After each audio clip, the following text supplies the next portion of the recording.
Got it. There we go. Now it's working. You're live.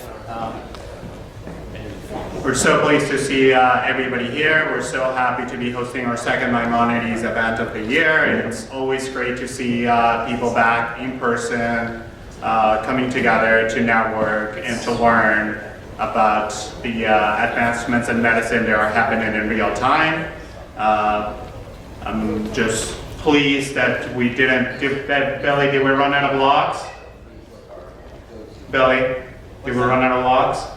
No. Okay, that was my promise to Billy that we're always going to have enough logs, and I have so far fulfilled my promise. No whitefish out. No whitefish. But I did emphasize that those who didn't properly RSVP have to wait till everyone else has. That's true. With that promise being fulfilled, it's my pleasure to introduce Zach Goldsmith, who is the president of the Maimonides division, and who will introduce our speaker for the day. Thanks, Aaron.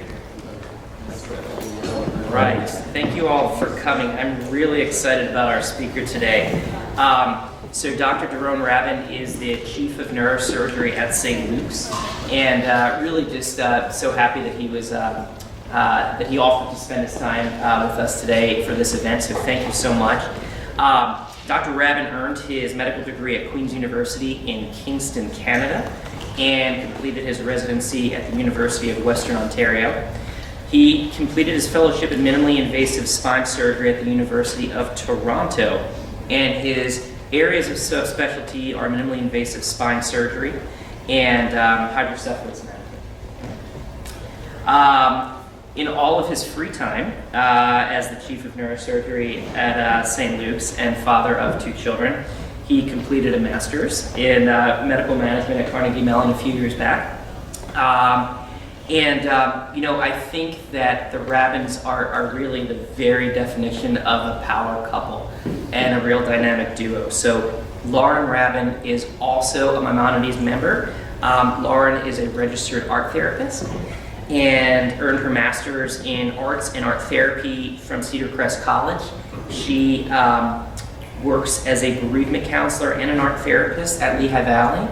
So very smart to kind of straddle the two health networks in your household. My wife and I had made the same approach there. So Lauren is also a dedicated volunteer for the Federation Women's Philanthropy Division. She co-chaired the awesome Hatikva 6 community concert, which I guess was in 2020, right? And was the recipient of this year's George Feldman Achievement Award for Young Leadership from the Federation. So Lauren, thank you for coming. Thank you for being my Maimonides member. And I've gotten to know Doron very well, particularly the past few years, and really proud to call him a friend and really honored that he agreed to serve as today's speaker. So thank you very much. Thanks for coming, Dr. Rabin.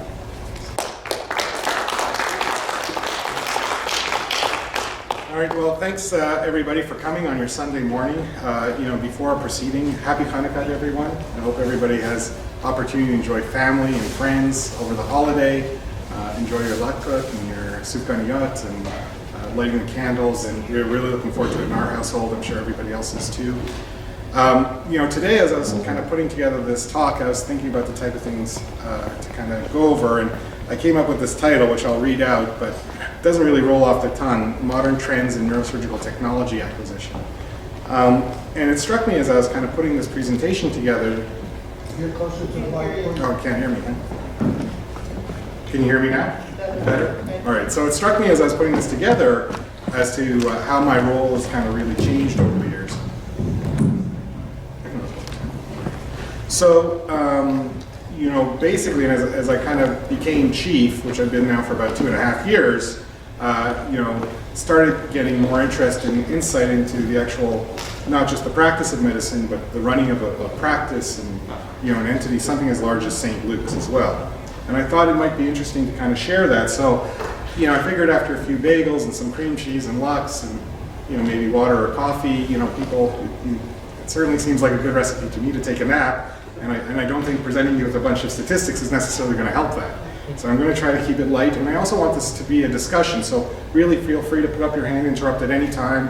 You know, I'm interested to see kind of where this all goes as well, even though I do have a plan. This wasn't just put together at the last minute.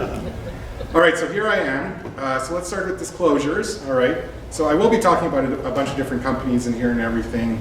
This isn't a CME event, not to worry, I don't really have any financial interest. But here's the disclosure, this is me, but the caveat is this is back in 2010 when I first came to Lehigh Valley and I first started working here, and clearly things have changed, right? A little less hair, a lot more gray, a little bit more weight on me. But not just, things haven't just changed in appearance, they've also kind of changed in my understanding of how we deliver medicine and how we do what we do. So as I kind of went through this and asked myself, well, what's changed? It really comes down to like what hasn't changed. That's a much easier question to answer. And I think for all of us as clinicians, we've seen huge changes in healthcare. I hope that we all kind of stick to our initial, the reason we went into medicine in the first place, or healthcare related fields, to look after patients and try to improve, quality of life and level of function and kind of be members of the community and really give some meaningful contribution. That should still be there, but the way we go about doing that, the role of the physician or the nurse practitioner or the AP or the therapist is changing and will continue to evolve over time. And we have to understand that as we kind of progress as individuals, individual professionals, but also in our professional societies as well. So to kind of just quickly put together some objectives, all right, I wanted to update what's been happening with St. Luke's Neurosurgical Associates. I kind of feel like, to a certain extent, a lot of these events went into hibernation over COVID, which was completely reasonable, but there's been a lot of change at St. Luke's. And also discuss, we brought on a lot of new technologies, but I've gained a lot of insight into how do you decide which technologies to bring on, which ones you don't, and how do you bring it on strategically. Look at some of the newer technological trends in neurosurgery. There's been incredible advances forward since my training, and there's more just on the horizon as well. And I think it's all very exciting and can really help a lot of people out, but it has to be implemented properly. And then finally, and this is really where I hope we have a bit of discussion, is just kind of muse a little bit on the future of direction of neurosurgery within the context of the future direction of medicine and healthcare in general as well. So pretty broad topic and kind of objectives, but once again, I'm trying to get it so that we end up into a discussion and kind of get insight from each other as well. So when I started in 2010, these were my partners, Dan O'Rourke and Hugh Moulding. Trust me, their pictures are no longer accurate either. And there was really just two of them, and I kind of joined. We were covering one trauma center, a level 1 trauma center in Bethlehem. We weren't even a comprehensive stroke center yet. At that point, we only had, I believe, 3 APs as well. And we eventually kind of brought on some other partners too. A couple have kind of come and gone. We actually brought on a hospital doctor. This is Hugh O'Donnell. He was kind of an older neurosurgeon that doesn't take call, doesn't operate as much, but would help kind of run rounds and help out in the ICU and kind of kept the ship moving along and allowed us to actually develop an elective practice, because it became very clear that with a busy level 1 trauma center, your chances of maintaining elective practice, being able to keep appointments and cases in the OR and everything, were very, very challenging, and he really helped out with that. And then over time, we brought on 2 newer specialists. One is here, Martin Oselkin, who is our interventional neuroradiologist, who's in the past, I think, given presentations on management of stroke and endovascular. I'm not going to talk about anything vascular at all today, even though technology is jumping way ahead there too. But that's Evan and Martin's thing, and Evan Marlin, who's our vascular endovascular neurosurgeon as well. I don't think he's here today. And they kind of came on, and we also had a functional neurosurgeon one time, or a couple of them that kind of came and went for various reasons. We had another partner that did spine. But as you can see, we're kind of getting bigger and bigger. Overall, we're still taking on more people than those that are kind of moving on to do other things. So more recently, in the last year and a half, we brought on Lee Wong. She has an interest in oncology and general neurosurgery as well. And Justice Ajay, who's a complex deformity spine surgeon, excellent spine surgeon, trained up at UBNS. Lee Wong came to us from the Cleveland Clinic and then Memorial Sloan Kettering. So really well-trained people that we were able to bring into St. Luke's and help build our numbers. And part of the impetus for bringing them in was that a second trauma center opened up at Anderson. So now all of a sudden, there was no way you were going to cover 2 trauma centers with the same number of surgeons. The call frequency would just be too much. The burnout would be too much. So we were able to kind of bring them in. And then finally, I was hoping you'd make it today. Craig Goldberg, who's I'm hoping to be a new member of Maimonides Society. He's on call right now, so he's probably over in the hospital. But he joined us just last September from Albany. Great guy, has a lot of experience, can kind of handle most things that come through the door. Very gregarious. Hopefully everybody has a chance to meet him in time. And this is kind of the team as it's rounding out. And coming up, we have Justin Baum that's going to be coming to us from OSU. He's another complex spine surgeon. And actually, I've managed to successfully advocate for 2 more positions and actually have term sheets out for 2 more neurosurgeons to come as well. So when you consider that when I first got here 10 years ago, we were able to kind of get by with 3 or 4 people, and now you're getting close to 9, it really speaks to how the Lehigh Valley has developed, St. Luke's has developed. And by the way, this isn't isolated to St. Luke's. Lehigh Valley Health Network is hiring additional neurosurgeons too, right? It really speaks to how things have changed in the way we deliver neurosurgical care. And one of the ways it's changed is these people coming in aren't general neurosurgeons. They have their subspecial training. They have their interests in other things. And we need to be able to support those interests if we're going to recruit and retain these very talented people that we want to really have roots here. You know, when Lauren and I came here, 13 years ago from Canada, we bought a house. We decided we wanted to place roots. This was a great place to raise a family. Lauren especially has become very much involved in the community. I barely got out of the hospital. It's tougher for me to get involved sometimes. But that's really important. We want people to be able to do that. But to keep them here, at least initially, you need to be offering them meaningful work, not just a paycheck, right? And they're going to be dealing with all the administrative burdens and everything that we know stress us all out in this room, right? That's one of our commonalities of experience. So how do you counteract that? And one of the ways to do it is through technology. And by the way, I also want to mention, when I first started, I said we had 3 or 4 APs. We're now up to 10. And we have Margot Lightman right here, who's one of our nurse practitioners and spends time in the hospital, in the office, and goes to different campuses. And her group has also, just grown and become incredibly talented when it comes to management of neurosurgical patients, right?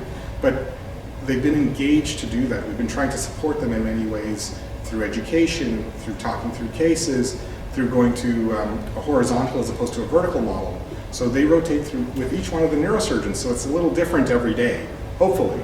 Though sometimes maybe some predictability amongst us would be nice too. I think a lot of our mid-levels feel like they're herding cats half the time with us. But anyway, it really speaks to the fact that we're able to maintain such a large volume of talented, gifted clinicians in our practice. All right, so let's get to new technologies. Now there's a lot out there, okay? We're constantly being bombarded by vendors as to, oh, you need to try this, you need to try that. And how do you figure out what you should bring on, when you should bring it on? So I've kind of broken it down. This is kind of my approach that I've been using over the last few years as we kind of assess technologies. First thing, this is the obvious one, well, does it help the patient or the community? How are we helping kind of fulfill our role, our mission, our vision, right? So, excuse me. In general, we talk about improved outcomes in healthcare, right? Disease control, so slower tumor progression, let's say for brain tumors, right? Better outcomes after spine surgery. So you've improved a person's level of function, their quality of life, the ability to do the things they want to do, right? Big part of that is also educating patients. There's a lot of work that goes into it. But sometimes technology in the OR, outside the OR, can help these things as well. But you have to be judicious as to how you use it and the approach you take with it. And of course, reducing adverse events, right? So we want to get our infections down to as close to 0 as possible. You want to minimize the amount of blood transfusions you have to give. You want to minimize medical errors, whether it's erroneous, kind of administration of certain medications, kidney injury, things like that, opioid dependence. These are all things that we have to be aware of. And we've all kind of been working in various committees to try to address things like this. But technology can be helpful as well. So at the very front, if the technology isn't going to benefit the patient or the community, our philosophy is that we really shouldn't, this is something we're going to pass on, right? But there are some other things to consider too. Well, there's also the physician and staff benefit, right? How does this help the people that are actually delivering the healthcare as well? And we talk about things like workplace safety. So for example, exposure in the operating room to radiation. Earlier in my career, we did everything with fluoroscopy. I'd stand there with 40-pound lead, and then you're trying to avoid the radiation, but you're going to get some exposure. Well, now, and I'll show later on, we have technologies where I don't get exposed to radiation anymore, and I don't have to wear the lead, that's tremendous. That helps patient satisfaction. And I mean, talking about ergonomics, actually, Zach Goldsmith is leading the charge with regards to looking at surgeon ergonomics in the OR. You know, when you're standing there for 5-6 hours in an awkward position, it causes problems, right? I've had surgeons come to me after a long day in the OR and, hey, you know what, my foot's been numb for 3 days since, and it's probably because they were standing too close to a bed rail or something and pushing on one of their nerves, and now the foot's a little weak. It generally comes back, but these are the types of things we have to be aware of if we want to, you know, kind of have people functioning at their highest possible level, all right? And then, of course, there's satisfaction as well. Well, what keeps us interested? What keeps us motivated to come into work, right? Okay, sure, you need a paycheck, you know, collegiality, camaraderie, that's all very important. Culture's super important. You know, when I did my business degree, or entity benefits as well. When I talk to entity, I mean things like the network, whether it's Lehigh Valley Health Network, St. Luke's, right? Or even if you're still in private practice, though I believe for the first time over COVID, now over 50% of physicians in the United States are employed, no longer in private practice. So it's, the pendulum has kind of swung, we're starting to swing really the other way. I think in the past, a lot of times the relationship between clinicians and whatever entity they had to negotiate with, whether it was you know like a private clinic versus in a hospital or whatever, could be somewhat adversarial, right? Hopefully not all the time, but a lot of times it kind of degraded into that. And sometimes when even a practice was being bought out, you know, it wasn't under the best of circumstances. I think we need to kind of think about what the entity has to look at. So what do the people, the administrators, the people without the clinical background, what are their concerns? What are their goals? What are their, what are they thinking as well? We have to have a better understanding of that. We can't expect them to have the same perspective we did because we have different training, It would be unfair for me to expect that after doing a 2-year Master's of Medical Management at Carnegie Mellon, that I have all the answers that an MBA has, and they've been working in the field for 15 years in business and not been standing in the OR for however long. So we have to kind of think about what are they looking for? Well, they're worried about their workforce, right, just as I am. So how can we be competitive with recruitment and retention? Can you use technology to help recruit people and then retain them afterwards? And the answer is you can. Especially younger surgeons coming out of training centers, they want the latest and the greatest in the OR. Right? Now, you don't have the endowments that the Cleveland Clinic has, and you're never going to be able to give them all of that. But what do you think you really need to do, right? And what can we bring in? I'll give an example afterwards of how we kind of use that to our advantage as well. So now you're starting to see some of the benefits from technology that go beyond benefiting the patient or the physician, but it's kind of benefiting, if you want, the business of medicine, all right? Stronger marketability. How do you develop your brand? What differentiates St. Luke's from Lehigh Valley? The two kind of coexisted and in many ways, I think, push each other to be better and better. And I was just discussing now, the quality of healthcare delivery in the Lehigh Valley is incredible. It's really, really very good here. All you have to do is head out kind of more into some more rural areas, even sometimes to some parts of bigger cities, and you're like, let's say you get a patient coming to you for a second opinion, you're like, oh my gosh, what were you guys thinking out there, right? But you come here, and in general, like if I get a second opinion from Lehigh Valley, whatever surgeon they saw there wasn't far off. Like, yeah, we kind of more or less agree, you know what I mean? And I hope vice versa happens as well, right? But how do we still develop our brand at St. Luke's versus Lehigh Valley? You have to do something to kind of differentiate yourself and kind of straight, if you want, but at the same time, stay committed to the values of the organization you work for. And core values really, and that's all part of that culture that we get back to. Of course, there's the financial component as well. You want to have a stronger, diversified revenue stream. Can you bring in new procedures? Things that now you can kind of build for, provide your community at the same time. It's kind of a win-win. And of course, it can affect payer contracts. You have better outcomes, you're more likely to be able to negotiate better contracts with payers. It's just kind of the way it is. And then finally, you have to look at your partnerships with the vendors as well, right? And this is always a little bit controversial. There's opportunities maybe to go into some research and development which can help the entity and the vendor at the same time, right? And diversify revenue streams if there's going to be revenue coming from that down the road. But of course, the most important thing here is you can't sacrifice your brand. You can't sacrifice the trust that you've developed within your community and amongst the clinicians that you employ to work with vendors as well. And one of the things that's really becoming big now is conflict of interest, or at least the appearance of conflict of interest in medicine, and how do we mitigate that? And it's something we have to be aware of and try to think about as we go through the process. So, we basically identified some benefits for adopting new technologies. Let me just take a break here. Does anybody have any questions about what I've said, or anything to add, or? No? All right, well, we'll keep going then. All right, so we've talked about the benefit to the patient and the community. We talked about the benefits to the physician, the staff, and then to the entity as well, right? So how do we get some information? Where are we going to find information to kind of tell us, hey, what's the benefit here? Well, don't worry, the vendors are going to give you tons of information. This is why you need to have this. It's incredible. And they'll come in with their papers and things like that. And most of us have enough background in evidence-based medicine to kind of take a look and say, okay, that's impressive, but there's this, and this as well, right? But you still should look at it, and you should kind of know, and you can kind of evaluate it. Well, there's evidence-based medicine, and this is something that's been very big. It was certainly very big in my training, I think in modern medical training as well. How do we look at data? What type of studies were conducted to support what your decision-making as you kind of go along? And we need to look at that, so we will review that. And here's the thing, as a general neurosurgeon, I don't have that expertise in every sub-facet of neurosurgery. So if there's a question about a new technology, I might ask Martin, hey, what do you think about the evidence on this? Or do you mind taking a quick look? Or hey, what have you noticed at the last few meetings? Things like that as well. But we'll try to do a more formal literature search for that too. We talk about expert opinion as well. I'll call over to other places and I'll say, we're thinking of bringing on this machine in the OR to do this and that, right?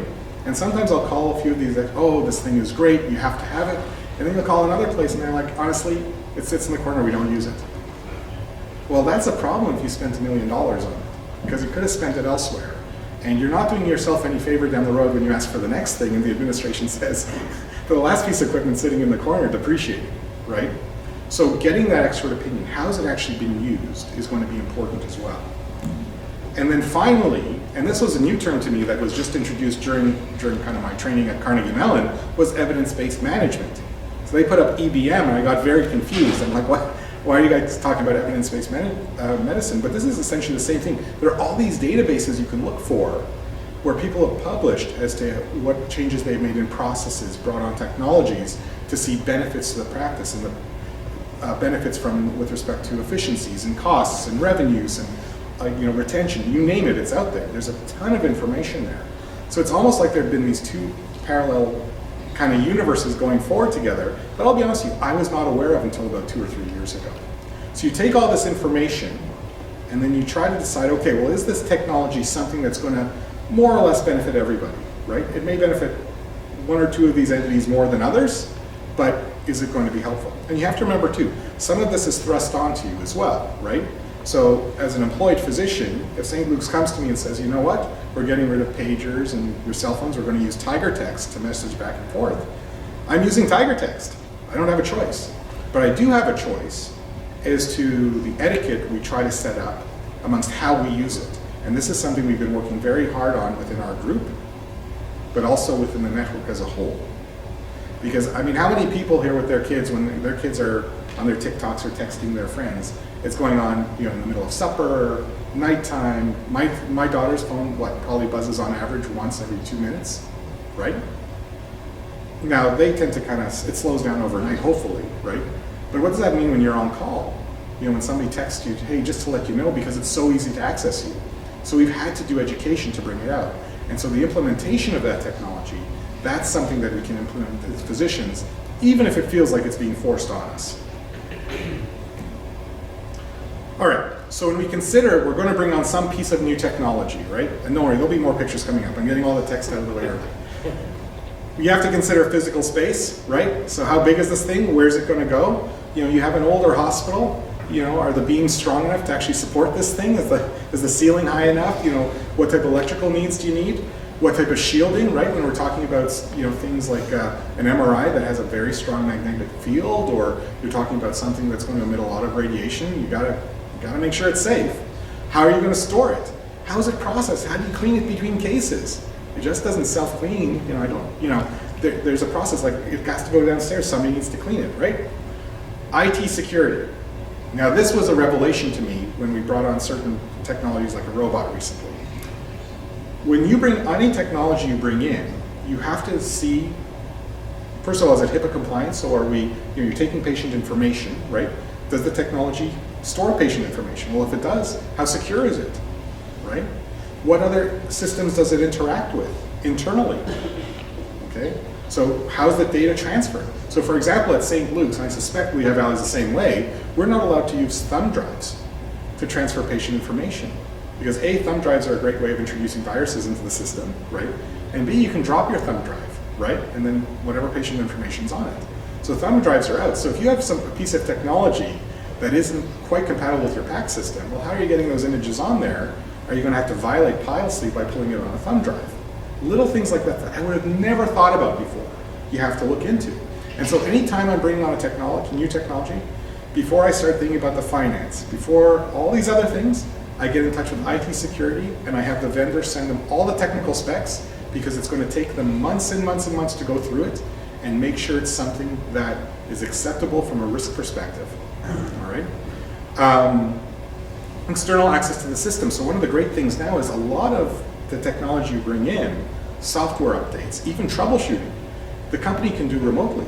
Your technician may be sitting, somewhere in Tennessee and kind of log into your robot, to try to update this and do that. Well, if that technician's sitting there in Tennessee, like, maybe can they see the patient files? What if somebody else gets in that isn't with the company?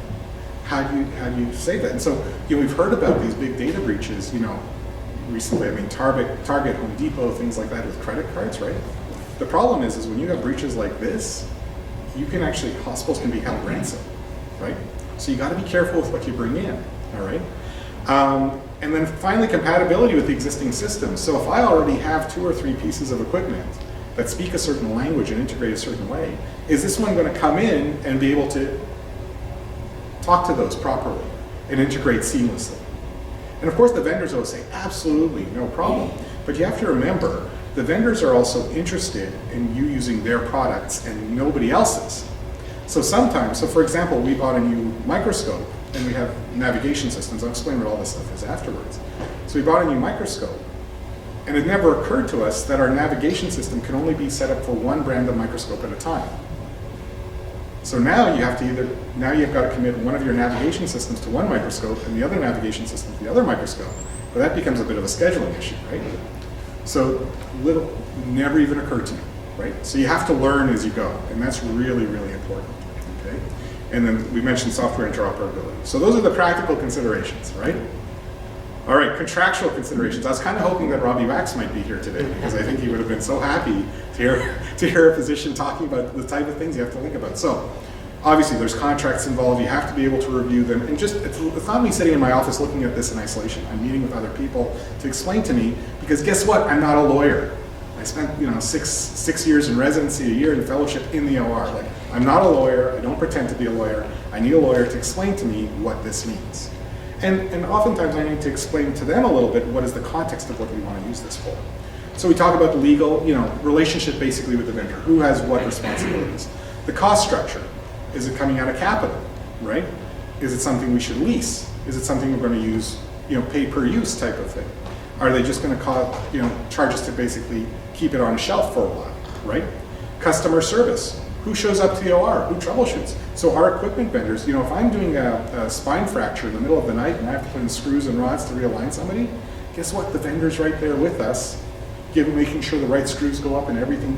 And when you have the right vendor in there with you, it makes your life so much easier. It's incredible. It's a true partnership if you set it up right, okay? Maintenance. Well, so, how often are they going to come to fix it and maintain it and make sure it's running okay? Because this thing has to be, if I'm using it in the OR, it's got to be reliable, right? I can't have it breaking down. Now, I always have a backup plan. What happens if it does break down? Because you should always have a backup plan.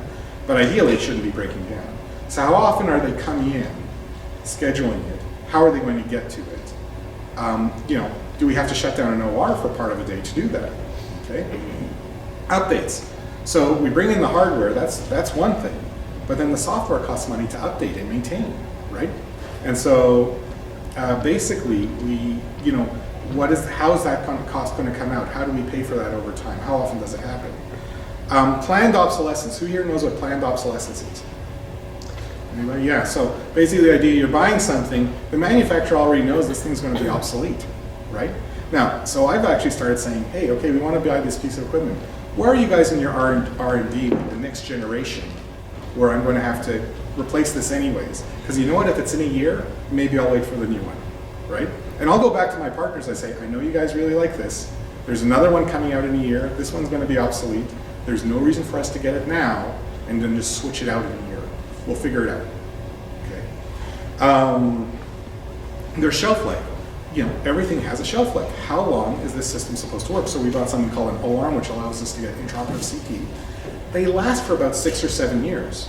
So when I buy it on year 1, right, we know that's going to depreciate. But as we're starting to look at our fiscal year budget for down the road, hey, that's going to be another purchase we have to make in 6 or 7 years. Now, you know, at that point you probably don't care, but as you start to hit year 5 or year 6, and this thing's being used every day, you got to start thinking about how you're going to replace it, right? Disposable accessories. So a lot of times the vendors are very happy to sell you whatever box, or even just place a box, but they're making their money on the disposables. You know, this tip you're using to suction out a brain tumor with, right? How do you make sure that you have that supply of equipment that you need coming in, right? How many do you stock, but you don't want it to go bad, right? Because it has a certain shelf life. How quickly can they get you more things coming in? It's all really important. And then finally, risks and penalties. It's a contract like any other. Well, what if we don't meet our requirements? What if they don't? You have to look through all of that. And you're spending a lot of time with your people in purchasing and supply chain and legal trying to figure this all out.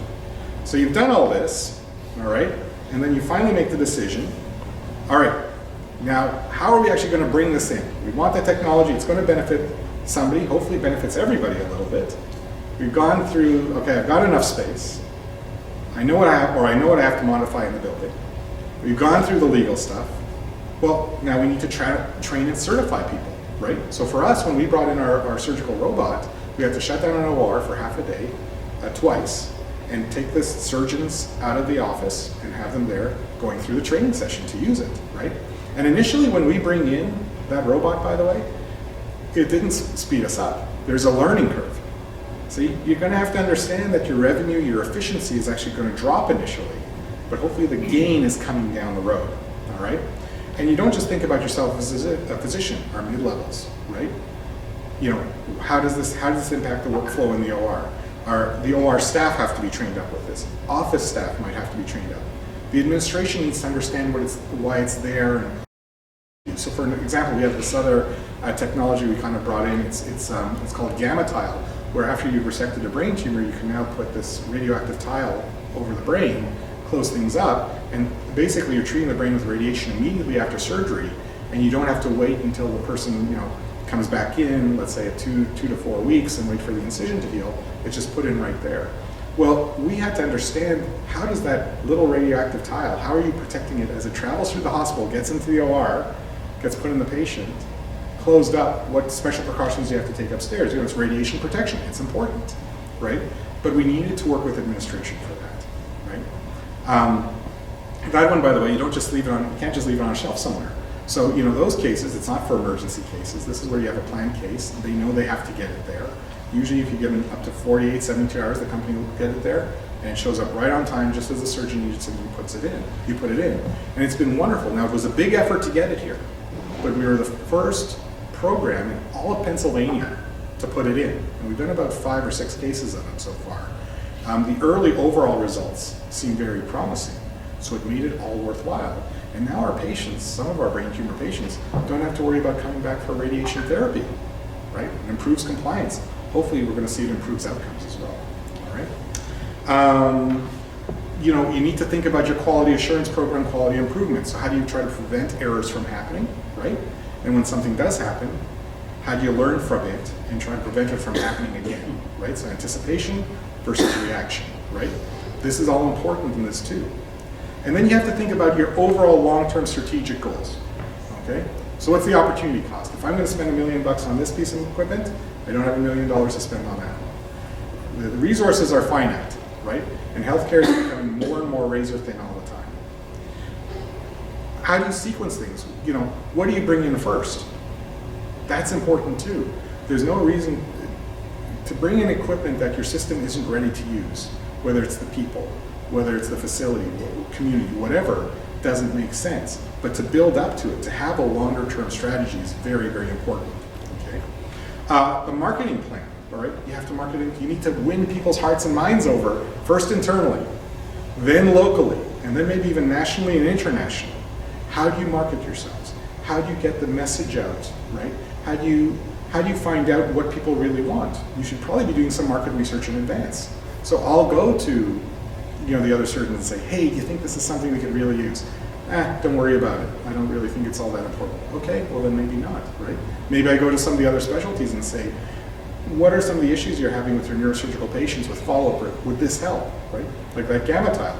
Is that going to help the radiation oncologist with, making sure patients get the treatment they need for the best outcome? Brand development. Does it fit in with the St. Luke's brand? Does it fit in with the Lehigh Valley Health Network brand?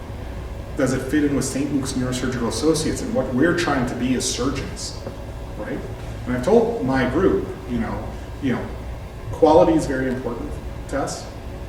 Our culture, the way we interact with each other is very important, but we need to be good corporate citizens as well. We can't just say, I'm neurosurgery, therefore you should give me whatever I want. Because guess what? It's not going to happen. You have to show an interest in the entity's success. You have to understand that entity success, patient success, physician success, practice success, it's all the same thing. We're all kind of on the same boat. Conflict of interest we talked about. That fine line of maintaining that trust, that as a physician you're providing your expertise or you're let's say, promoting or basically championing a technology because it's the right thing to do, not because you think it's going to help just your career, not because it's going to help your pocket, is very, very important. If we lose the trust of our patients, we lose the trust of our colleagues, we lose the trust of the entity we work for. I mean, that is our biggest asset, and it's almost impossible to come back from. All right, and then finally, with all this, I always think it's important, once it's in, go back, what did I learn from this? How would I change things? How am I going to make the next iteration of this process better, right? So self-improvement is important as well. All right, so that should be most of the text. So let's get started here. So here's an example, all right? Minimally invasive spine surgery. So I did my training at Toronto like this, and basically what you're seeing here is, I can do the surgeries that we used to do through a bit of a bigger incision. I can do it through a little 18 millimeter tube, all right? And when I first started, I could do something, somebody came with sciatica, they had a disc herniation at L4 or 5, let's say right-sided sciatica. I do a microdiscectomy through this little incision. They go home the same day. And for the most part, they did quite well. Sorry, still can't hear me? Okay, I'm moving away, I'm migrating away from the microphone. Okay. And then over time, as I was doing this, I started realizing, hey, if I move this little tube to the right a little bit, I can kind of reach over the other side and decompress the other side while I'm there too. Or I can reach back this way. So over time, I just kind of understood there was refinement that came with the technique that just came through exposure. So starting with what is now considered a relatively straightforward minimally invasive surgery, right? Over time, I was able, in my mind, expand the indications and what I could use it for based on looking at the MRI, the patient characteristics, all of that. To go and say, hey, I just did one of these, get me a robot because now I want to do I would have been jumping the gun. I needed to get comfortable with it and be able to understand where this technology would help people and how we could, and then build on top of that. So you need a good foundation, a good base, and that just comes kind of with exposure. And basically all that this diagram here on the right is showing is that how you're just kind of tilting the patients, this is kind of the bed angles here, and where that tube is, you can kind of completely change your view and manage to treat both sides of the spine, even just from one incision on the side. And there's just like I said, I do this in general through an 18 millimeter tube. All right, well here's the next step. So if I can take things out, maybe I can put things in like screws and a cage, and I can actually do fusions. So in procedures where before I might have to put an incision this big, now I can use two little incisions about this big. There's no drains, there's less blood loss, right? But I had to get comfortable with the other thing first, okay? And then you bring this in, you partner with your vendors, you do some additional training, You kind of figure it out. You talk to administration. You say, look, I want to learn this new technique. I think it's important to provide for benefits for the patients. I think it's kind of cool. It keeps me interested. It's going to help you guys out because your length of stay should be a little bit shorter and turnover of patients and less bed shortage and all that. But for that, as I learn this, I'm not going to be able to do 2 or 3 of these in a day. The first few are going to take me longer, right? And I'm going to have the OR staff in there, and we're going to take our time and figure it out and maybe do some training beforehand as well, all right? So there has to be that discussion. But to just think you're going to bring this in and implement it like that and gain the benefits right away is probably, not realistic. Well, guess what? You can do minimally invasive brain surgery as well. So this image here on the right is basically removing a blood clot, all the red stuff over there, over the brain. That was probably an incision something about this big, all right? Here on the left, there's a little tube. And what you see here, this is a CT scan here on the left, okay? And that bright stuff there, that's blood that's in the brain, okay? It's sitting there, the person's had a stroke, they bled into the stroke. And then if you look at the imaging, if you look at that one that's labeled A, you look to those sequences on the right, that white stuff, the bright white stuff is gone because somebody went in there with a minimally invasive tube, all right, put it in, suctioned out the blood without making a big craniotomy, all right, and basically relieve the pressure on the brain that way. So a big difference, right? Well, the thing is, to get to this point in the brain, all right, you need to think about intraoperative navigation, right? So when I do minimally invasive spine surgery, I can use an X-ray machine, I know the anatomy, I can kind of figure it out. Brain is a little tough, and trust me, you're off a few millimeters in the brain and it can be a disaster, all right?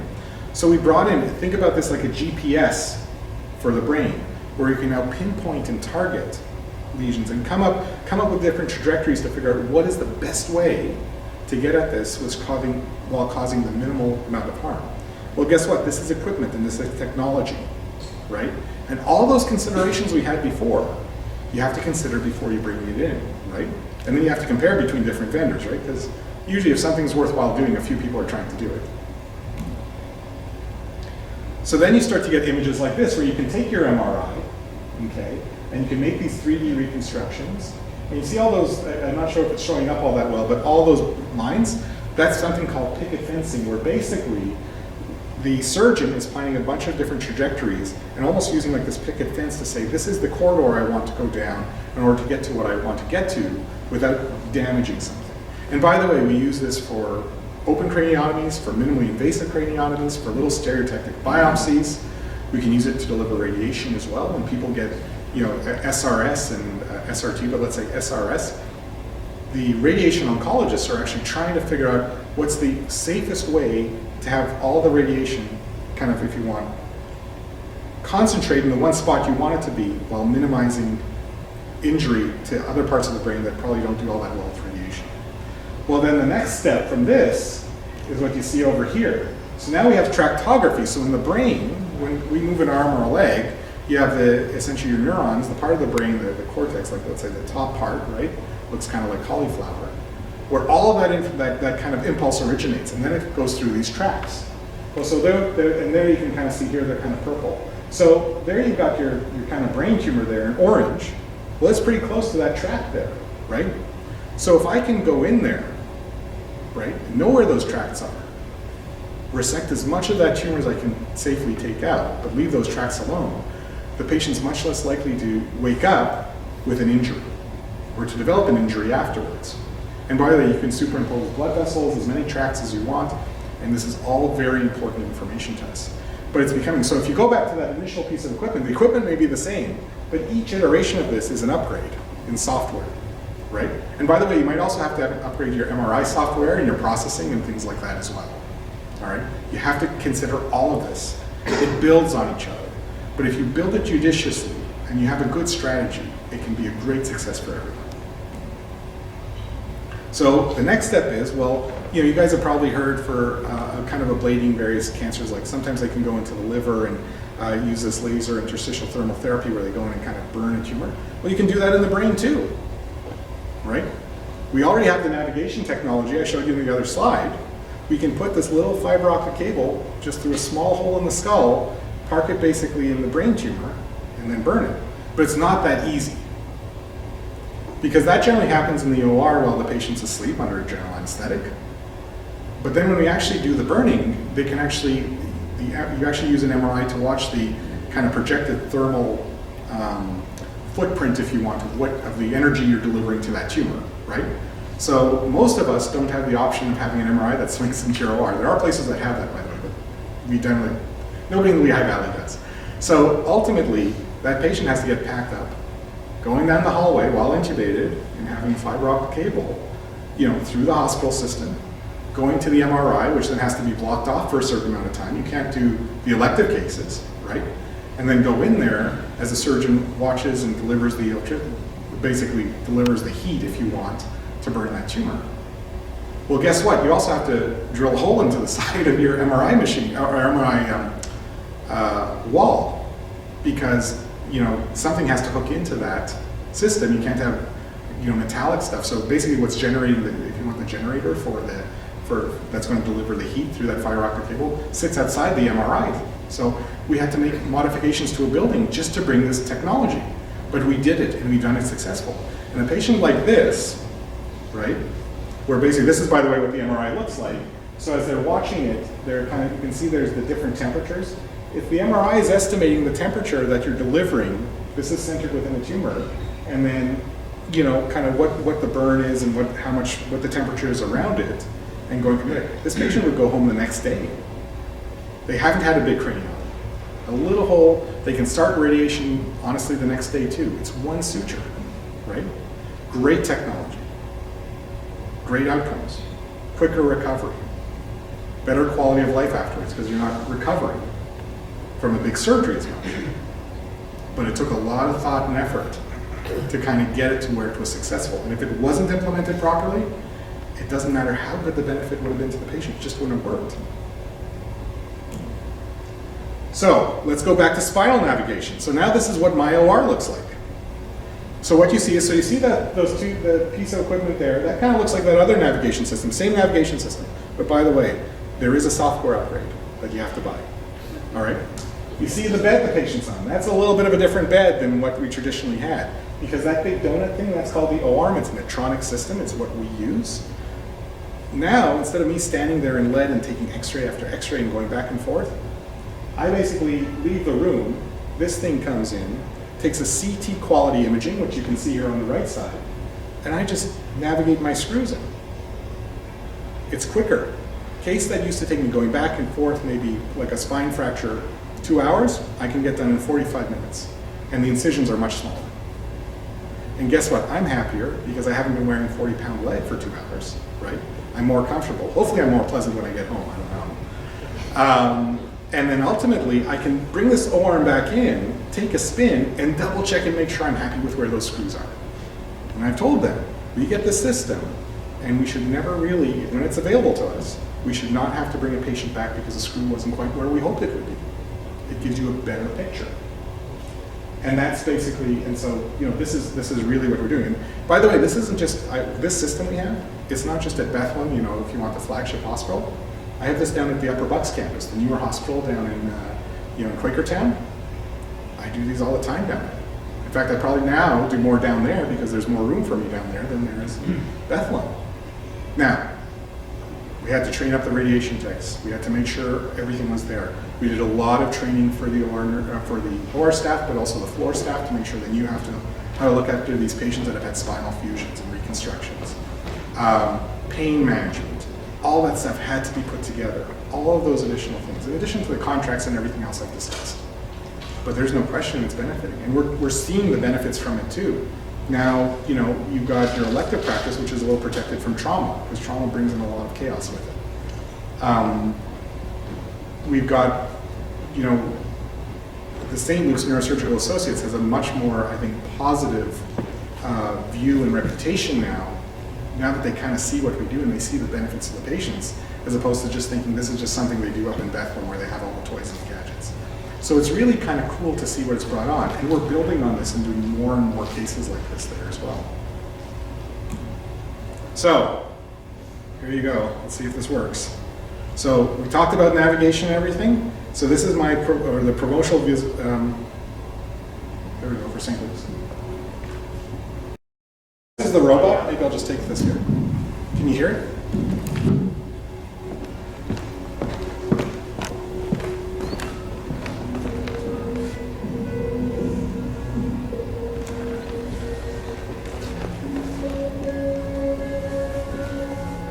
So that's the arm that actually now aligns the screw to go exactly where I need it to go. So by the way, so first of all, the people in that video, there was me, there was Dr. Ajay, and Eric Rivera. He's one of our scrub techs, okay? We brought this in. This is what we had to close down the ORs to try to get everybody trained up, get them ready to go. But now, instead of me kind of, angling and trying to hold my arm in the right position, all the time, the robot does it for me. You can do a multi-level fusion with that robot, get all your screws in about 45 minutes. And that's sometimes when we're fusing from the thoracic spine all the way down to the sacrum. Whereas before it would have taken us hours. We can plan things in advance on that robot. So you know exactly which screws, we tell it where to go, and it's just going to guide us through. Now, we're always checking, not to worry. You don't leave the room, robot's going to do it, I'm going to go grab a coffee. We're watching, all right? And we have all sorts of safety mechanisms there. But it's available to us here. Patients are very happy. Now, not every patient that comes in is a robot candidate, quite frankly. We tell them that. But they are coming in and it kind of reassures them. It has invigorated many of my colleagues. So Dan O'Rourke, our most senior neurosurgeon, right, loves this thing. And actually, based on his experience, he's actually managed to even make it a more efficient system than what it was when it first came to us, just with some of the little tricks and changes he's made to it. So bringing things like that in, you have to have that gradual progression. And we've been brought in that robot before we brought in the OR, before we got comfortable with everything else, brought in all the other stuff we brought in to support patients in their recovery, it wouldn't have worked. But it was the right time to bring it in. We brought it in under the right contract, and it's been a tremendous success. Now, it's still early days, and there's still things I can learn on, but I do suspect at some point there's going to be a cranial robot for us as well. That's the next thing I'm looking into. Because you know what? The younger surgeons are asking for it. You don't have to have it. We do a great job about it. But we should be looking into it. And I bet you some of the more established surgeons are going to find it really interesting to kind of bring in as well. So, as far as thoughts for the future, and this is one where I thought maybe we could have a little bit of a discussion and see what you guys thought. Digital transformation, that's a big thing. The days when I got here, I had a pen and a paper chart. That's done, right? Everything's electronic. But, the Tiger texting, the messaging through Epic, how even our administrative processes are so integrated now into the EHR, it's incredible. So when I first got here, our triage system for new patients, there was a stack of papers. And when a surgeon walked by, maybe he'd quickly scribble something down saying, see this patient 1 to 2 weeks or whatever, based on the review. So that didn't work out too well because we were already starting to go to different sites. So sometimes a surgeon didn't happen to walk by that corner too often. And on top of that, we had horrible handwriting. Nobody could understand what we were saying anyways. So I integrated, we actually made it electronic. And back then we had the MedEnt electronic health record. We put this process in, made it nice and easy to use. We managed to transfer it then to Allscripts and now to Epic. And now instead of basically the triage sitting there for days on end, we have a 24-hour turnaround time on triage. So within 24 hours of calling us, in general, or 1 business day, a patient will be called back and work on getting them scheduled in, or knowing what additional tests have to be run, which we then kind of try to either bring them in with one of our excellent kind of nurse practitioners or PAs to kind of work them up, or to ask the family doctor or some tests or things like that. But the point is we managed, and we kind of kept that going through the whole thing. How many people here have seen the benefits and kind of pitfalls of patients being able to see their results online? I mean, it's tremendous, right? You can look it up. You can look up your pathology report. There's been times where we've had actually patients call us and we haven't even had a chance to look at it, right? I spend a lot of time sitting down and interpreting radiology reports with my patients, and that's important that we're kind of able to do that. But being able to email them back and forth kind of helps too, right? During COVID, we kept operating, but we had patients in certain circumstances. I would have a video visit with a patient, let's say sciatica. I could show them their MRI, talk to them to surgery. They tried everything. I'd meet them in person on the morning of surgery, examine them again, get the consent formally written down, do the surgery, and then all their post-op visits were done virtually. As long as the incision was healing and everything, you didn't need to come back in and see us. There was a great benefit during COVID for that, but there's some people that still like that because guess what? I'm not pulling them out of work anymore. They can go into their break room or sit at their desk for a little bit and have all their care taken care of or have their MRI shown to them, right? There's some great advantages coming, but we have to also think about it in a creative way, because to think about a visit, a digital visit, a virtual visit, as the same as the physical visit that we all kind of grew up with, it's not the same. It doesn't translate 100%. And I think, I'm assuming everybody else is kind of seeing that in the room too. The way you interact with your patients, how they understand things, it's different. Augmented reality and virtual reality. So you guys have already seen kind of what we do with navigation. Well, now they're setting things up where those images that you're seeing on that monitor are just going to be directed right in front of us onto the patient. I think it's going to have more benefits early on in training. I think the traditional going into cadaver labs and things like that will eventually be replaced by high fidelity, essentially models, kind of virtual models, augmented models to show things. It will also affect how we rehearse things. Right now, the day before surgery, I look at an MRI, I get familiar with the anatomy, remind myself of what the patient had, I look through the chart, and then I kind of rehearse in my mind what I'm going to do the next day. Well, soon you're going to be able to do that on a model, right? I think it's also going to be important for education, not just the medical students, but patients. Putting on a set of VR goggles and saying, well, this is where your brain tumor is and this is how we get to it. I think that can be beneficial if it's done right. If you're going to talk to your patient like they've had 6 years of training in medical school or as a resident and all that, no, that's not going to work as well. So we need to use it judiciously, all right? Artificial intelligence and machine learning, this is still something I'm trying to figure out a little bit, but this is all about taking large quantities of data and making decisions based on that and making suggestions to us based on that as well. And I think that's the other big thing that's going to be coming too. These are all technologies that can be helpful, but we have to kind of consider how we implement them. Because, and don't worry, this is my final slide. Every system is perfectly designed to get the results it gets. Now I thought this was, this was a Deming quote, but it turns out maybe somebody else did the quote first. I didn't realize that. But he was very famous with regards to process control and basically, when I talked before about always taking a look back and making sure you kind of, how did we do things? What could we have done better? You come up with these great ideas, but a lot of times you might have some unintended consequences, right? And you have to be prepared for that and really think, what am I trying to accomplish and how will the system accomplish that as opposed to what it's designed to accomplish or what I think it's going to accomplish. And that's moving forward with technology and everything else we do in healthcare is going to be very important. And I think taking on the perspective of the administrators we work with, in addition to the patients we serve, the communities we serve, and each other, is going to be very important to that process as well. Anyways, that's my talk. This is our dog Kobe that we got just at the beginning of COVID. He's a Havaku. He was designed to be an energetic, cute lap dog, and that's exactly what he is. So there you go. That was one that Demi would be very happy. Anybody have any questions? Please go ahead. Two kind of tech issues. Yeah.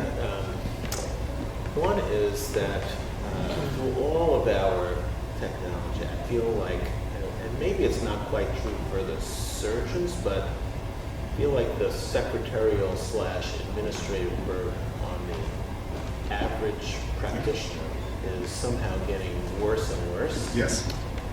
And the second thing had to do with you talking, second question, broad topic, has something to do with what you talked about at the beginning and how to motivate people to be interested. And the tech stuff is an interesting aspect of that, but I just find with the demise of private practice, even though everyone might be getting paid okay by their entity, there's a huge swath of the provider community that really just wants to check in, check out, and not almost as unwilling to be motivated. Yeah. And I don't know, they're just two big problems in medicine. Well, so you seem very bright. I just wanted your general thoughts on that. So I agree with you. So I think there is tremendously more administrative burden than there ever was before, right? And when we talk about unintended consequences, I think that's what it was. I doubt any administrator, I doubt any program developer said, you know what? I want to make the doctor's life more miserable. Let's figure it out, right? They didn't. That's not what it's for. Epic was designed primarily as a billing and coding system, right? But billing and coding was never, I mean, how many people had that in their training? Whether it was as a nurse, as a physician, as a therapist. It's just not in there, right? So that's where these two come together. In my opinion, you're right. And a lot of times, let's face it, it doesn't help that it feels like this is being shoved down our throats, right? Guess what? There's an Epic upgrade. So you won't be able to access your films between 2 and 3 in the morning. You know, thank God I'm not on call that day, whatever, right? And then you're going to open up your screen the next day, and everything's different. And I just figured it out. I just got it set up the way I wanted it set up. And now it's all different, and I've got to do it all again. And it's a real drag, right? I think, so when we talk about engagement, you can say, look, it's coming, right?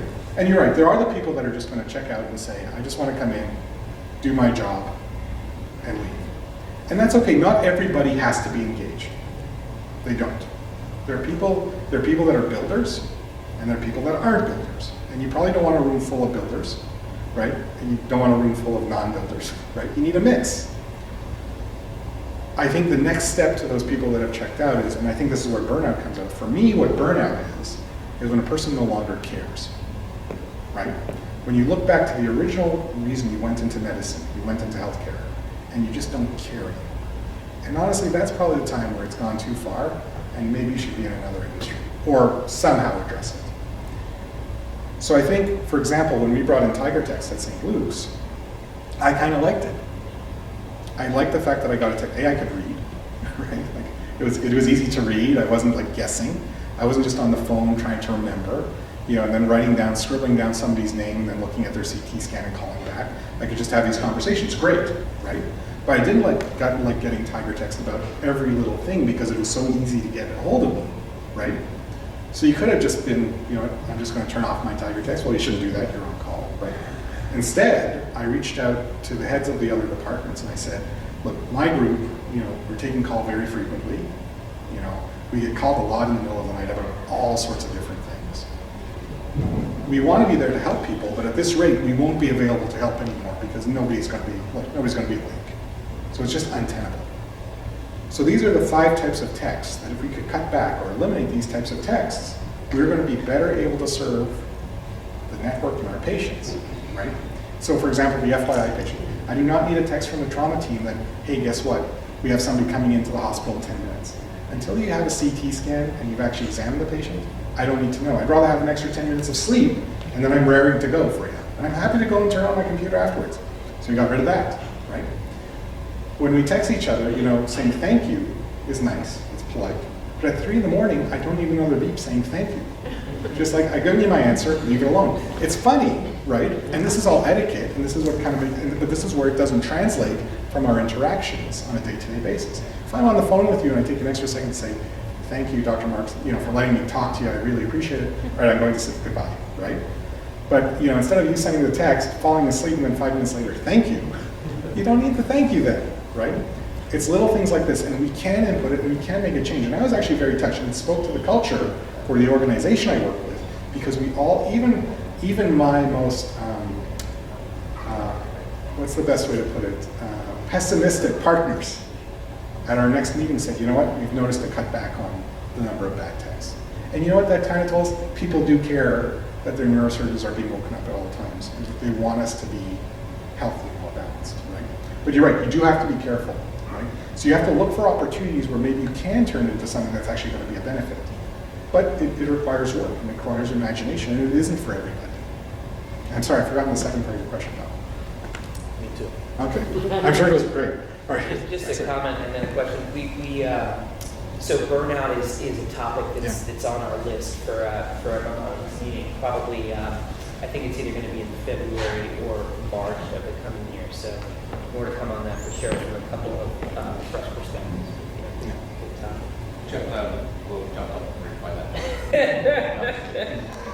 I had one sort of like technical question. So for the navigation system for intracranial surgery, is there a like stereotactic monitoring of your surgical instruments or approach during surgery, or is it just still helpful for pre-planning at this point? Like where No. So we can actually track. So when that screw is going, like let's even say in the spine, when I see the screw kind of going through. Now, you do have to be a little bit careful because you're not updating the imaging continuously, right? So, like let's say in cranial surgery, for example, you let off a little bit of CSF or you do your craniotomy. The more you're working in there, the less accurate that image is. But it's still giving you an idea of where things are. Now, when you're doing a little small little burr hole and putting a little, fiber, like just a little fiber optic cable in there, right? You're really not shifting too much, and they're pretty darn accurate. Like up to a millimeter, even less than a millimeter. And where that becomes very important is when we do functional neurosurgery for things like deep brain stimulators. You guys have maybe seen for Parkinson's, and now, these are miraculous. You put these things in, and the tremor goes away, and they're walking much better. Their quality of life improves. It's tremendous. And now there's indications for seizures for it, and there's indications for behavioral health as well. Things like severe depression, OCD, things like that potentially too. That's where that navigation is very, very nice. But that's part of where that user interface is important too. It's that I understand what I can get away with, let's say, in a minimally invasive spine case, and how much I can decompress, and how much I can look over the other side. And an open cranial surgeon knows, like, okay, I'm getting to the point here where this might not be quite as accurate as it was. Yeah. So on the back table. And a lot of hospitals are marketing and you see we have a robot. At what point does it become standard of care if a hospital doesn't have it? When do you say, like, this hospital is not cutting? Yeah. Where's that line where people say? So that's a great question. All right. So even forget about the robot for a minute. The robots are really nice to have. Okay. It's helped us with marketing. It's helped us with recruitment. Okay. And I think it's helped us out insofar as, it's really reinvigorated some people to be able to come and work with the robot. Do you have to have a robot to do spine surgery? No. Do I have to have an O-arm and navigation to do spine surgery? No. Look, the first 7 or 8 years of my career, I did everything freehand with fluoro. Patients did well, right? There are studies to suggest it's a bit more accurate. I think from a medical legal perspective, if it's available and you don't use it, it was sitting, because there are some places where, it's interesting, there are other centers where half the surgeons will adopt it and the other half won't. And so then if the surgeon that has, let's say there is a complication around the time of surgery, didn't use it, and it's sitting right there in the corridor, why didn't you bring it in and check, right? I think they're leaving themselves open to it. I think eventually the navigation will become more and more standard of care. I think the other thing that's going to usher that on too is that we had navigation when I was training. It was horrible. It was so unreliable, we just didn't use it. This is very reliable. The generation of surgeons coming next, they're using that. They're not doing as many open surgeries as I have. And there is a concern about a bit of a lost skill set, right? So, an example in the vascular world would be, I did a ton of carotid endarterectomies when I was a resident. Don't worry, don't touch the carotid now, right? I did a ton of them, right? Opening the carotid, shunting, all of this stuff, closing them up, making sure it does a nice tight seal. But now with carotid stenting, which is a great technology, right? What's going to happen to your ability to actually do an open carotid endarterectomy, right? And I'm sure in the vascular world, that's becoming a big issue. And that's going to happen in spine and maybe even in cranial cases too. So coming back to your question before, I think there will be a certain kind of tipping point where the technology will become so ingrained in the training that it'll become the standard of care then. But I think we're a ways away. I also think the standard of care will depend on where you're at, right? So if you're in rural part of the United States, right, where that's what the community has, is you're going to use an old fluoroscope and hopefully a well-trained surgeon, that might be okay there, right? And we could talk about the differences in healthcare systems, because you have to remember, Lauren and I grew up in a universal healthcare system, right? Where everybody, of course, had equal access to every technology, but of course they didn't. There's nobody up in the North Pole who had access to any of this, right? But ultimately, I think that's going to speak to kind of what this kind of standard of care is in medical, legal, and all that too. Let's go ahead. Both orthopedists and neurosurgeons are now often trained in minimally invasive spinal surgery. Is the training the same, or similar, or totally different? Yeah, so basically, in general, the way it works, so first of all, to take a step back, a good spine surgeon is a good spine surgeon. Doesn't matter if they're a neurosurgeon or orthopedic surgeon, if they're well trained, they're thoughtful, they can have good communication with the patient, set realistic expectations, know how to manage things post-operatively, they're a good spine surgeon. Neurosurgery, we tend to get a lot of spine throughout our entire training. We'll also do spine tumors, spinal cord tumors, metastases, things like that. orthopedic surgeons do rotations through spine, but generally don't get the same exposure that a neurosurgeon would. So traditionally, if an orthopedic surgeon wants to go ahead and do spine surgery, they'll do a fellowship. Whereas I've got some, most of my partners are great spine surgeons, never really did a fellowship. They just got enough kind of, just exposure, right? Because, we generally cover the spine traumas and all the other stuff we do too, deformity correction.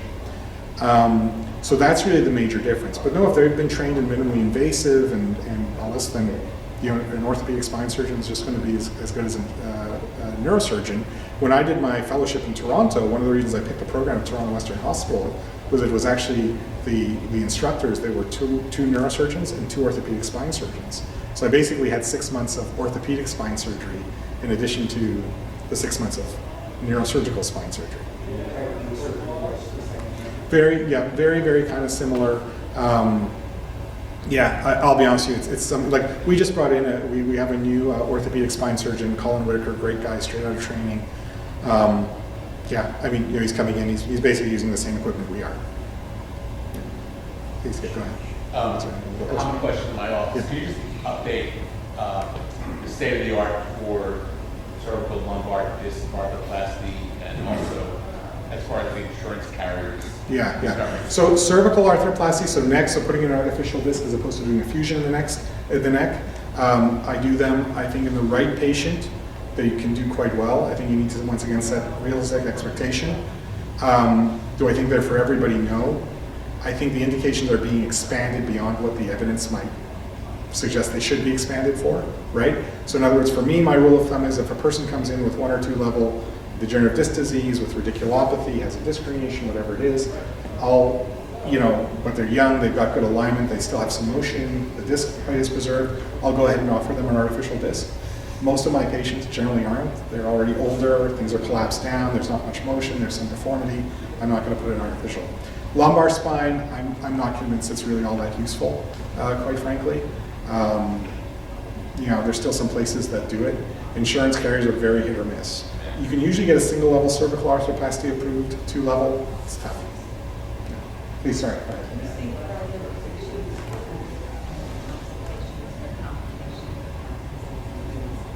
Yes, so we will kind of... Do you want to repeat the question? Oh yeah, sure. So I think the question was, do we see private patients for consultations, kind of second opinion with regards to Parkinson's? Is that correct? So so the way this generally works, and this is actually an interesting thing too, as far as the management of Parkinson's, that's generally something kind of the neurologists take the lead on. And you're trying on the Parkinson's medication. There's all sorts of different types of Parkinson's disease, and there's also Parkinsonism, right? If the neurologist in general feels that a person is a possible candidate, let's say, for deep brain stimulation, they would refer them on to the neurosurgeon to discuss that surgical approach type of thing. And then typically, once we put the system in, we make sure people heal up and everything, but then it's the neurologist that takes over the programming and things like that. So, if it's something where there's been I guess if the neurologist has a question, maybe somebody isn't a candidate for the deep brain stimulator, they might send them to us, but usually by the time those patients come, it's kind of been determined that they're a potential candidate, and the neurologist has probably already had a discussion with the patient, and the patient says, I'd be willing to consider a surgery to kind of treat this. Because there are some people that, even with the potential benefits, say, sorry, I'd just rather not, and that's fine, that's their decision. So the short answer is we don't do a lot of second opinions as to the suitability of it, I guess, unless, surgical management, unless there was some question as to whether a person's healthy enough to undergo surgery, right? And one neurosurgeon said no, maybe one of them on just to chime in. But as far would we refuse a consult? We would never refuse a consult, but I think at the same time, it would be something where, so I do, I'm one of the surgeons that does the triages, right? I talked about that to me. If a person's being referred on, what other medications can I try for Parkinson's? I generally send a note back. We wouldn't provide medications. That's not really what we do. So we wouldn't provide this. Now, if somebody said, look, I want a second opinion as to my suitability, my candidacy for deep brain stimulation for Parkinson's, yeah, absolutely, we can see that. And sometimes people put in or if somebody has a stimulator that was put in elsewhere and the battery needs to be changed out or something, we'll handle that. And then there's one more question. One more question? Okay, sorry, go ahead. I'm wondering if you have kind of a model that you use for estimating learning curve. So you bring in a new technology, how complicated is it? How do you estimate how long it's going to take your team to start becoming more efficient? Got it. So usually, what I'll usually do is reach out to other centers that have adopted the technology and kind of found out about their learning curve, right? I'll also gauge the interest amongst my team and kind of see where they're at with it, right? So obviously, because sometimes people look, you'll get one or two people say, hey, I'd love to be trained up on this, and the other ones say, you know what, I don't need this as part of my practice, and that's fine. Not everybody has to do everything. So obviously, if you have fewer people that you have to train up, that probably gives you a quicker learning curve, right? Because they're going to get the bulk of the cases. You're not spreading out that experience over more people, right? More access to the equipment. They'll kind of streamline things up, and I think it'll ramp it up. Whereas when you try to bring in something for everyone, and everybody's just doing a few cases, it's going to take longer, right? And then once again, I do find out, kind of from other sites what it took. For me, it's really more a matter of what roadblocks that they hit that I can maybe see in advance and try to kind of smooth out beforehand. So it's very, very, it is kind of, it's kind of challenging. So for example, if you look, Dr. O'Sullivan's right beside you there, so him and Evan, are two kind of endovascular folks, right? So any treatment of an aneurysm, an AVM, stroke, when they want to bring in a new technology, they just, they do the training, but it's one or the other that's going to do the case. So they tend to ramp up very quickly. You'd agree with that, Martin? Like, in general, right? It's 50-50. It's quite difficult now to get into technology. Yeah. I was going to ask you, what are your recommendations in terms of the value of financing? Oh, yeah. Because, my argument is, clinically, this is now the standard of care.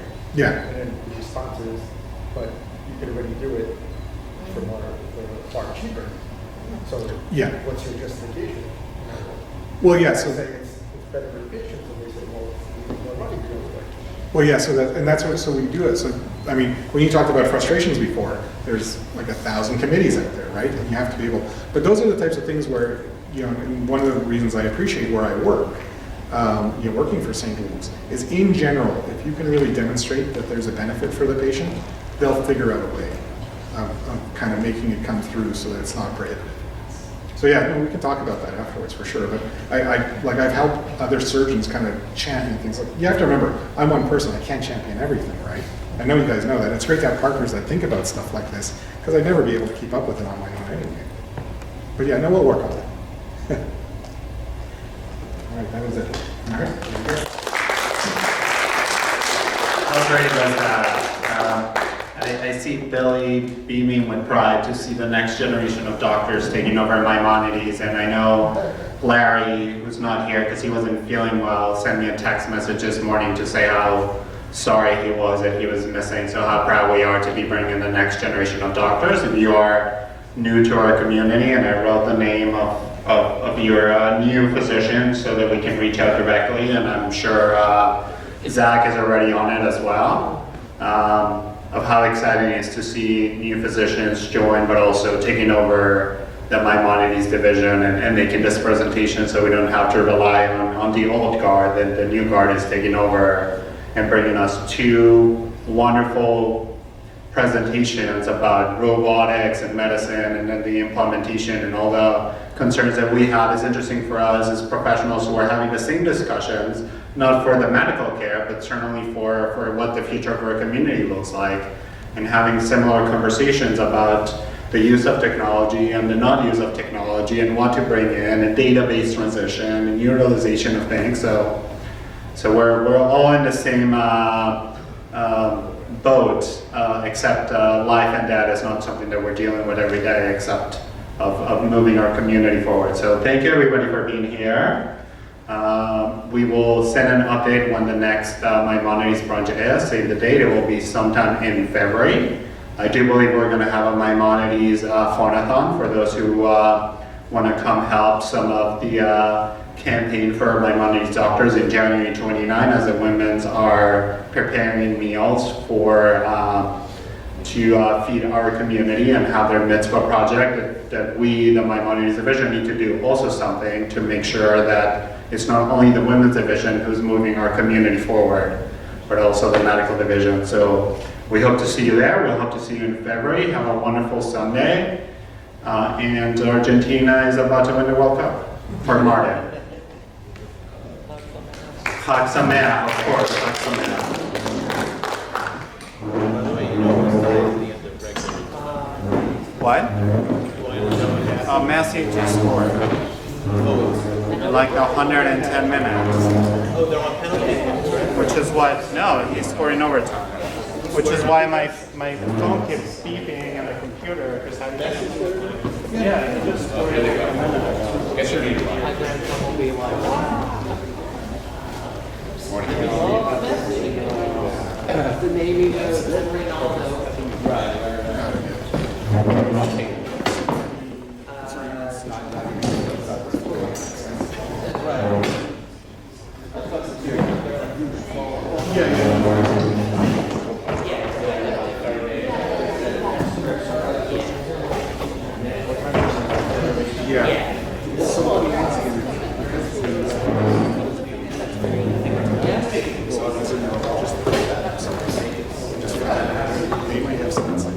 Thank you for coming. See you in a couple hours. So, yeah. So,